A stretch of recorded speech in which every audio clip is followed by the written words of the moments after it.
날마다 하나님과 함께 하루를 시작하신 여러분에게 우리 주님의 돌보심과 인도하심이 가득하시기를 간절히 축복합니다.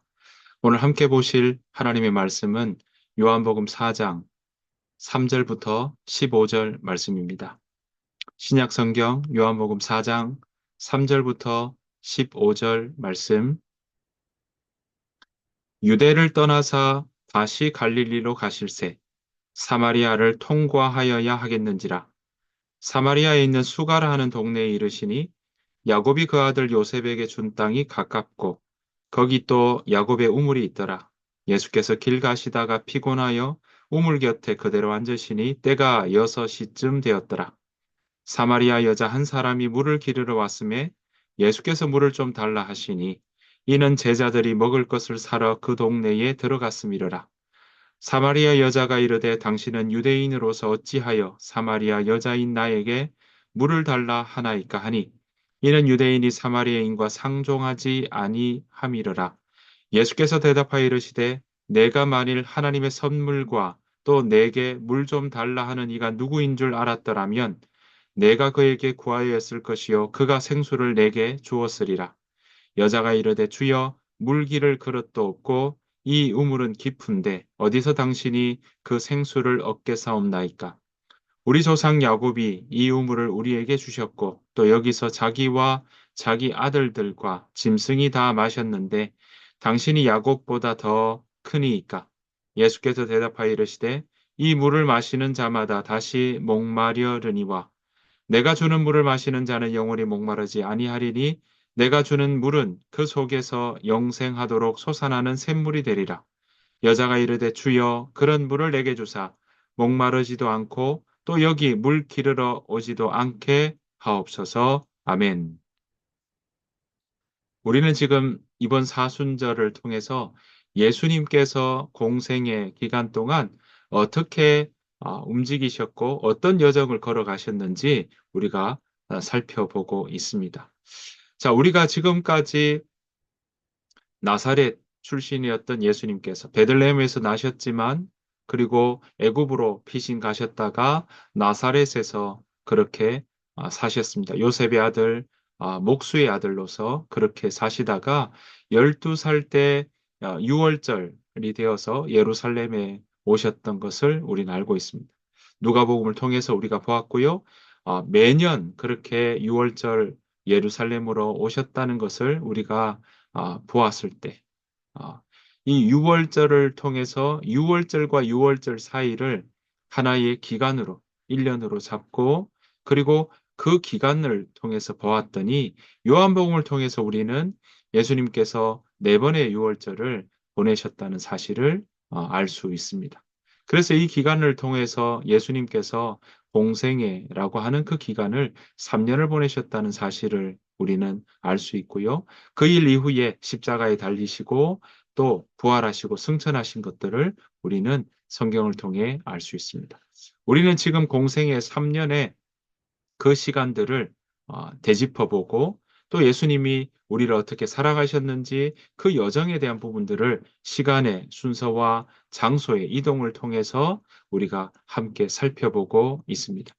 첫 번째 유대 6월절에 예루살렘에 가셨을 때는 우리가 지금 보았던 것처럼 대표적인 사건들이 바로 이 성전에 가서 니고데모를 만났던 일이었고요. 그리고 예루살렘 성 안에서 많은 이적과 기사를 보여주셨던 것들 우리가 볼 수 있습니다. 자, 그 일 이후에 우리가 3장에서 니고데모와의 대화 이후에 요한복음 4장으로 넘어왔는데요. 그래서 4장 1절은 이렇게 시작하고 있습니다. 4장 3절입니다. 유대를 떠나사 다시 갈릴리로 가실세.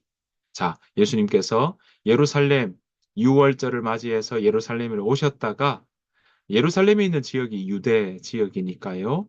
유대를 떠나서 다시 갈릴리로 가시는 그 이동의 모습을 볼 수 있습니다. 자, 그런데 4절 보았더니 사마리아를 통과하여야 하겠는지라 라고 이야기하고 있습니다. 뭐 자연스러운 일일 수 있습니다. 북쪽 지역, 이스라엘의 북쪽 지역은 갈릴리 지역, 가운데는 사마리아 지역, 그리고 그 남쪽에는 유대 지역, 이렇게 나눌 수가 있는데, 이 북쪽 지역인 나사렛, 북쪽 지역에 있는 나사렛 동네에서 남쪽 지역인 예루살렘으로 오셨으니까 이제 다시 북쪽 지역으로 가려면 그 가운데 있는 지역, 사마리아 지역을 통과하는 게 맞는 이야기죠. 그런데 사마리아를 통과하여 지나간다는 게 당시에 유대인들에게 있어서는 익숙하지 않은 이야기입니다. 잘 다니지 않았다는 거죠. 왜냐하면 유대인들은 사마리아인들을 잘 만나고 싶어 하지 않았습니다. 왜냐하면 사마리아 지역이 어떻게 멸망했는지 우리가 그 역사를 보게 되면 왜 만나고 싶지 않은지를 알 수 있는 것이죠. 열왕기하 17장 5절 6절 보면요. 세 번역으로 읽으면 이렇게 나옵니다. 그리고 난 뒤에 아시리아의 왕이 이스라엘 전역을 밀고 들어와서 사마리아로 올라와 세 해 동안이나 도성을 포위하였다. 드디어 호세아 제9년에 아시리아 왕은 사마리아를 점령하고 이스라엘 사람들을 아시리아로 끌고 가서 할라와 고산 강가에 있는 하볼과 메대의 여러 성읍에 이주시켰다. 이렇게 나오고 있습니다. 주전 721년 또는 722년에 바로 북이스라엘 10개 지파가 연합되었던 북이스라엘이 아시리아, 지금 함께 읽었던 이 본문의 구절처럼 멸망했습니다. 아시리아의 정책은요, 바로 이주해서 혼혈하는 그런 정책들이 그 가운데 있었습니다. 그러니까 이주 정책을 통해서 이주해서 정착하게 만드는 일들이 그 가운데 있었던 거죠. 그러면 자연스럽게 어떻게 했습니까? 네, 혼혈되는 모습들이 있었던 것입니다. 자연스레 북이스라엘의 수도였던 사마리아 지역에도 다른 지역에 있던 이방 사람들이 이주하여서 정착했던 것이죠. 어떻게 했습니까?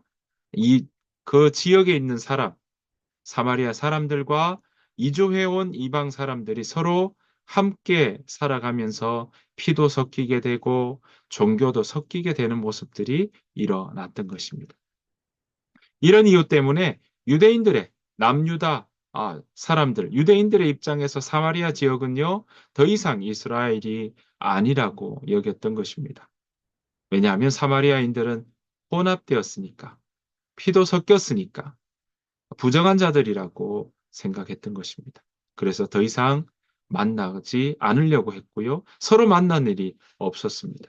게다가 역사학자 중에 한 사람인 요세푸스의 그 책 중에 저서 중에 유대 전쟁사라는 것을 보게 되면요. 명절을 지키기 위해서 예루살렘으로 가던 한 갈릴리인이 사마리아 지역을 내려가다가 살해당하면서 그 복수로 사마리아인에 대한 그 대학살이 발생하기도 했다라는 역사의 대목이 나오고 있습니다. 그러니까 어떻습니까? 서로 견원지간이라고나 할까요? 그런 모습들이 이 가운데 있었던 것입니다. 그래서 유대인들은요, 남쪽 유대 지역에서 북쪽 이스라엘, 갈릴리 지역으로 갈 때 요단강 동편 쪽을 이용하거나 아니면 지중해를 따라 나 있는 해안길을 따라 올라갔던 것입니다. 물론 황급한 일이 있을 때 사마리아 지역을 지름길로 사용하기는 했지만 주로 사용하는 길은 아니었다라는 것이죠. 그런데 오늘 예수님은 뭐라고 이야기하십니까? 4절 말씀에 사마리아를 통과하여야 하겠는지라 라고 말씀하고 있습니다. 무슨 뜻입니까? 일부러 가셨다는 의미가 됩니다. 갈 길이 급했던 것도 아닙니다. 우리가 지금 읽지는 않았지만 4장 40절에 보면 사마리아 사람들의 간청에 따라 그 지역에 이틀씩이나 머무셨다라는 기록이 나옵니다. 급하지 않으셨다라는 것을 알 수 있는 거죠. 왜 사마리아를 통과하셔야 하셨을까요?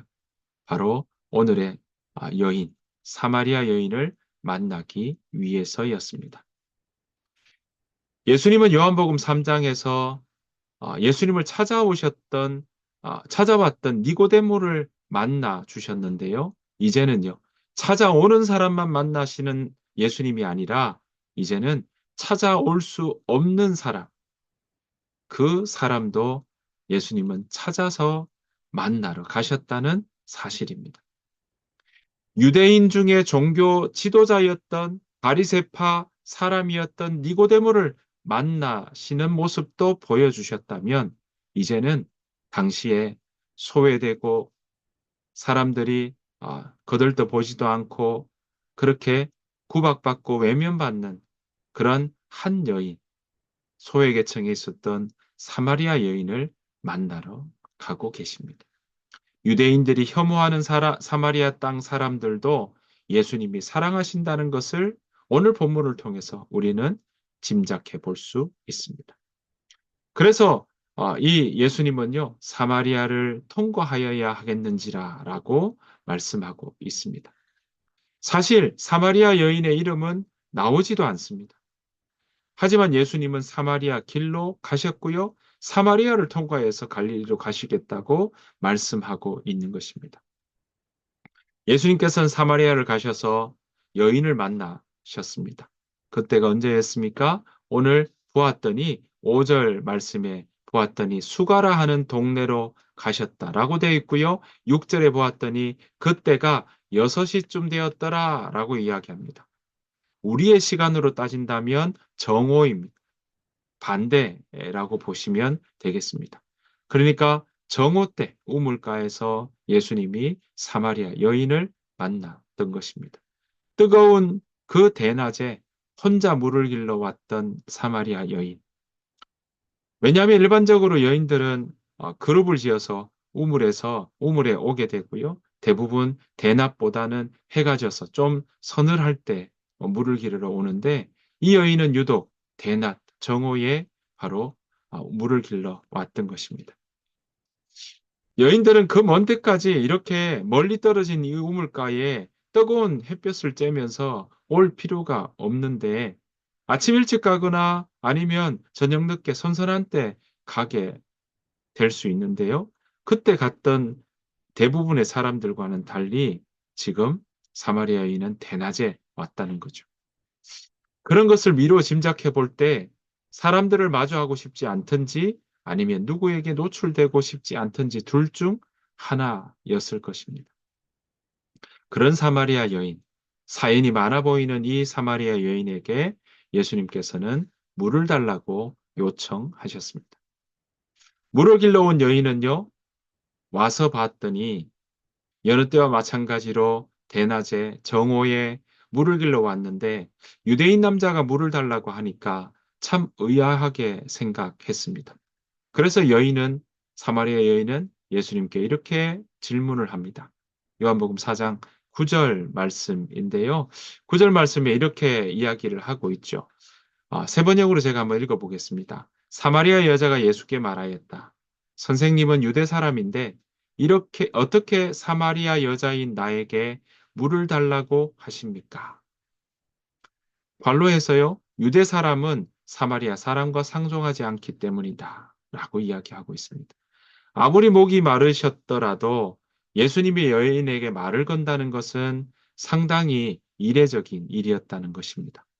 유대인들은 사마리아인들과 대조해서 자신들을 거룩한 자손, 신실하게 남은 자로 여기고 있는데 그런 유대인이 사마리아, 그것도 여자를 만났다는 것은 자신들이 거룩함을 지키지 못하고 오염된다고 생각했던, 부정하게 된다고 생각했던 당시의 모습 입장에서 본다면 예수님은 굉장히 이례적인 행동을 하셨던 것입니다.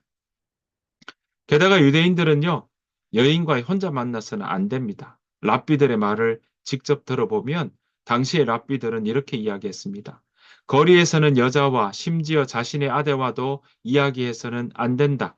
다른 사람의 아내와 이야기해서는 안 되는 이유는 남자들의 뒷공론 때문이다. 그리고 여자에게 어떤 인사라도 하는 것은 금한다. 어길 경우 불결하게 된다. 부정의 혐의를 받을 수 있다. 이런 구절들이 랍비의 가르침 중에 나오고 있습니다. 그것을 알고 있었던 여인은 그래서 이 상황을 굉장히 당혹스럽게 여겼던 것입니다. 물통을 또 물도 공유하는 자체가 이것은 위반하는 것이었죠. 대화를 나누는 것도 잘못되었고 게다가 물을 그렇게 달라고 공유하는 것도 그것은 위반이었던 것입니다. 그런데 예수님 어떻습니까? 그 당시의 관습과 법을 뛰어넘어 이 이름조차 나오지 않은 사마리아 여인을 찾아가셨고, 소외되었던 이 여인을 찾아가셔서 바로 하나님의 사랑과 하나님의 은혜가 무엇인지 그에게 전하고 계신 것입니다. 그래서 그가 늘 이동하는 그 자리로 찾아가셨고, 그에게 처음부터 하는 이야기가 아니라 일상의 이야기, 물을 좀 달라라는 것부터 이야기를 시작하고 있는 것입니다. 왜 이 여인에게 찾아가셨을까요? 이 여인도 하나님의 형상으로 지음받은 사람이기 때문에 그렇습니다. 그래서 예수님은요, 바로 이 사마리아 여인, 많은 사람들이 차별하고 많은 사람들이 외면하고 거들떠보지도 않았던 이 여인까지도 하나님은, 사람들은 차별할지 모르지만 하나님은 차별하지 않으신다는 사실을 여전히 보여주고 계십니다. 배제하지 않으셨습니다. 구원의 자리에 배제하지 않으시고요. 다 품으시고 그 구원의 길에 어느 누구도, 어떤 사람도 제외될 수 없다라는 그 사랑의 모습을 보여주셨습니다. 예수님은, 사람들은 약하면 약할수록 더 밟고 또 무시하고 왕따로 만드는 경우가 참 많은데, 강한 사람에겐 약해지고 약한 사람에겐 강해지는 그런 모습들이 참 많이 볼 수 있는데, 예수님은 그런 모습을 보이시지 않으셨습니다. 오늘 사마리아 여자가 선생님은 유대 사람인데 어떻게 나에게, 사마리아 여자인 나에게 물을 달라 하십니까? 하는 그 질문에 예수님은 이렇게 대답하시죠. 요한복음 4장 10절 세 번역으로 한번 읽어보면 이렇게 나옵니다. 예수께서 그 여자에게 대답하셨다. 네가 내가 하나님의 선물을 알고 또 너에게 물을 달라는 사람이 누구인지를 알았더라면 도리어 내가 그에게 청하였을 것이고 그는 너에게 생수를 주었을 것이다. 예수님 이렇게 대답하고 계십니다. 여러분, 예수님은요, 사마리아 여인에게 다가가실 때 물 달라 하는, 물이라는 매개를 통해서 그와 대화를 이어나가고 계시고요. 그리고 그 물이라는 매개를 사용하셔서 생명이 무엇인지를 말씀하고 있습니다. 물을 기르러 온 여인에게 물을 접촉점으로 연계해서 결국 생명까지, 정말 생수를 주었을 것이라고 이야기하시면서 그에게 하나님의 은혜가 무엇인지 말씀하고 있는 것입니다. 이렇게 예수님은 두 가지로 관심을 끌고 있습니다. 자신이 줄 수 있는 하나님의 선물, 그것이 무엇인지 말씀하고 계시고요. 자신이 또한 누구신지를 그에게 알려주고 계십니다. 예수님이 주실 수 있는 선물 무엇입니까? 바로 생수입니다. 여기서 생수는 바로 예수님 당시에는 고인물과 반대로 흐르는 물이란 뜻을 내포하고 있었습니다. 여러분, 고인 웅덩이의 물보다 흐르는 물이 더 시원하고 신선한 물이라는 건 우리는 익히 생각해 볼 수 있습니다.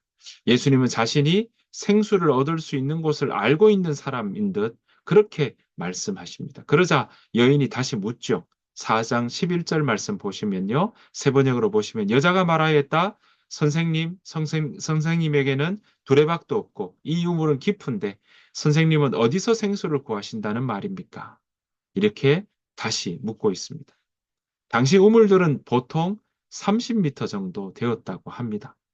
그러니까 여인은요, 흐르는 물이 어디에 있는지 알면 나에게 가르쳐 주십시오 하는 그런 말도 될 수 있습니다. 왜냐하면 흐르는 물을 알 수 있다면 굳이 이 먼 곳까지, 이 마을 밖 근처에 있는 그곳까지 와서 물을 기를 필요 없기 때문에 그렇습니다. 그러자 아, 그런 말씀들을 하면서도 이 여인은요, 예수님께서 하시는 그 말씀에 대해서 그렇게 깊게 신뢰하는 모습을 보이지는 않습니다. 4장 12절 세 번역으로 한번 읽어보겠습니다. 선생님이 우리 조상 야곱보다 더 위대하신 분이라는 말입니까? 그는 우리에게 이 우물을 주었고 그와 그 자녀들과 그 가축까지 다 이 우물의 물을 마셨습니다. 야곱의 우물이 있었다고 했지 않습니까? 그러니까 그들의 조상 야곱의 야곱이 파놓은 우물에 기대어서 사막 같은 이곳에서 부족의 생명을 연장하고 있었고 사람들도 그 마을에서 이 우물을 먹으며 유지하고 있는데 도대체 어디에 흐르는 물, 소위 말해서 생수가 있다고 하는 것입니까? 라고 이야기하고 있는 것입니다. 안심반의하고 있는 모습을 우리는 볼 수 있습니다. 그때 예수님은 바로 이 여인에게 이렇게 답하십니다. 요한복음 14장 13절, 14절 세 번역으로 한번 읽어보겠습니다. 예수께서 말씀하셨다. 이 물을 마시는 사람은 다시 목마를 것이다. 그러나 내가 주는 물을 마시는 사람은 영원히 목마르지 아니할 것이다. 내가 주는 물을 그 사람 속에서 영생에 이르게 하는 샘물이 될 것이다. 예수님 말씀하시는 선물, 생수는요, 오늘 결국 보았더니 사마리아 여인이 생각했던 흐르는 물이 아니라 바로 성령을 의미하는 것이었습니다. 10절의 말씀에도 말씀하신 그 생수도 마찬가지입니다. 다 바로 이 생수를 이야기를 하고 있다라는 것입니다. 예수님은 물을 매개로 사마리아 여인에게 너는 지금 야곱의 우물을 통해 물을 길어서 목숨을 연명하고 있는 것처럼 생각하지만 그것으로는 어, 근본적인 그 갈증, 목마름을 해결하지 못한다는 걸 그에게 이야기하시며 내가 주는 물은 영원히 목마르지 않을 거라고 말씀하고 있는 것입니다. 그래서 예수님은 사마리아 여인에게 뭐라고 이야기합니까? 영생에 이르게 하는 샘물을 주시겠다고 말씀하고 있는 것입니다. 여러분, 영생을 죽어서 가는 곳만이라고 생각한다면 아마 지금 힘든 삶을 살고 있는 사마리아 여인에게는 피부로 느끼는 것이 아닐 겁니다. 지금 당장 그것이 내가 느끼고 경험하지 못하고 죽어서 가는 거라고 한다면 지금 당장 필요할까 하는 생각도 할 수 있다는 것이죠. 예수님은 그러한 영생의 이야기를 한 것이 아니라 지금 이 땅 가운데서 경험하는 그 영생을 이야기하고 있다라는 것입니다. 여러분, 영생은요, 이 땅 가운데 살아서 얻는 것입니다. 죽음 이후에 받는 선물을 영생이라고 생각한다면 그것은 절반의 영생, 또 어쩌면 절반도 못 미치는 그러한 영생에 대한 이해를 갖게 되는 것이고 결국에는 영생에 대해서 오해한다고도 말씀드리고 싶습니다. 예수님은 오늘 사마리아 여인에게 생수, 내가 주는 물을 마시는 자는 영원히 목마르지 않겠다고 하시며 성령을 그에게 주실 것을 말씀하셨고 그 물을 통해서 그가 성령을 받아들인 사람은 영원히 목마르지 않는 그러한 삶을 살아갈 수 있다라는 것을 말씀하고 있는 것입니다. 사랑하는 성도 여러분, 예수님은 이렇게 지금도 우리가 살아가고 있는 우리의 삶의 자리, 우물가, 오늘 사마리아 여인의 우물가는 지극히 삶의 현장이었습니다. 늘상 매일 살아가는 그 삶의 현장으로 찾아오셨던 것처럼 예수님도 우리가 살아가고 있는 삶의 현장, 그 우물가로 찾아오십니다. 그리고 우리의 일상의 일들을 통해서 우리에게 말씀하십니다. 내가 주는 물을 마시라고 말이죠. 내가 주는 물을 마시는 자는 영원히 목마르지 않겠다고 말씀하고 계십니다. 생수를 주시겠다. 성령을 우리에게 주시겠다. 약속하고 계십니다. 여러분, 우리가 그 예수님의 음성을 듣고 그리고 예수님께서 주시는 생수를 우리가 받아들인다면, 우리가 그것을 마신다면, 우리가 이 땅에서 살아가는 동안 내가 누구인지 지금 어떻게 살아가야 될지, 어디로 걸어가고 있는지, 내가 지금 겪고 있는 문제의 핵심이 무엇인지, 나의 삶 가운데 돌파해야 될 돌파구는 무엇인지, 문제에 꼬여서 해결해야 될 것이 있다면 해결책이 무엇인지, 그러한 인생에 대한 깊은 질문, 우리가 나아갈 길에 대한 염려하지 않고 두려워하지 않고 나아갈 길에 대한 그 길들을 해결책을 찾을 수 있을 것입니다. 예수님의 음성을 들을 때 말입니다. 예수님께서 오늘 우리에게 주시는 것은 때에 따라 변하는 답이 아닙니다. 때에 따라 흔들리는 답이 아닙니다. 바로 진리의 말씀입니다. 내가 곧 길이요 진리요 생명이니 라고 말씀하셨습니다. 예수님을 따라 걸어가는 그 길이 바로 진리의 길이요 생명의 길이라는 사실입니다.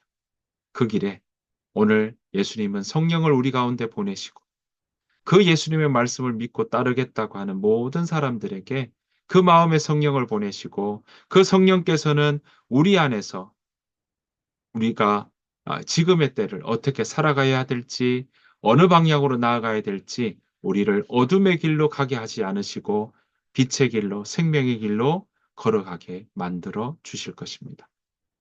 사랑하는 성도 여러분, 오늘 우리에게 찾아오시는 성령이 우리 가운데 거하시는 그 일들을 통해서 우리로 하여금 하나님의 인도하심과 하나님의 돌보심을 경험하는 그러한 복된 하루, 복된 사순절의 한 날 되시기를 간절히 축복합니다. 주님께서 가르친 기도로 마치겠습니다. 하늘에 계신 우리 아버지여, 이름이 거룩히 여김을 받으시오며 나라가 임하옵시오며 뜻이 하늘에서 이루어진 것 같이 땅에서도 이루어지이다. 오늘 우리에게 일용할 양식을 주시옵고 우리가 우리에게 죄 지은 자를 사하여 준 것 같이 우리 죄를 사하여 주시옵고 우리를 시험에 들게 하지 마시옵고 다만 악에서 구하시옵소서. 나라와 권세와 영광이 아버지께 영원히 있사옵나이다. 아멘. 오늘 주신 말씀 생각하시면서 우리가 이 시간 함께 기도하며 나아가길 원합니다. 하나님, 내가 내 삶 가운데 영적으로 목마르지 않도록, 갈증 나지 않도록 주께서 주시는 생수를 마시게 하여 주옵소서. 성령 하나님, 내 마음 가운데 역사하시고, 성령 하나님, 우리로 하여금 정말 푸른 초장 실만한 물가로 인도하여 주시옵소서. 그 인도함을 받고 경험하는 저희들의 삶이 되게 하여 주옵소서. 이 일들을 위해서 함께 우리 기도하며 오늘 하루를 시작하기를 원합니다. 여러분들의 삶을 놓고 기도하시고요. 우리의 공동체를 위해서도, 하임교회를 위해서도, 또 이 나라를 위해서도 함께 기도하며 나아가기를 원합니다. 오늘 하루 기도로 살아내십시다. 다 같이 기도하겠습니다.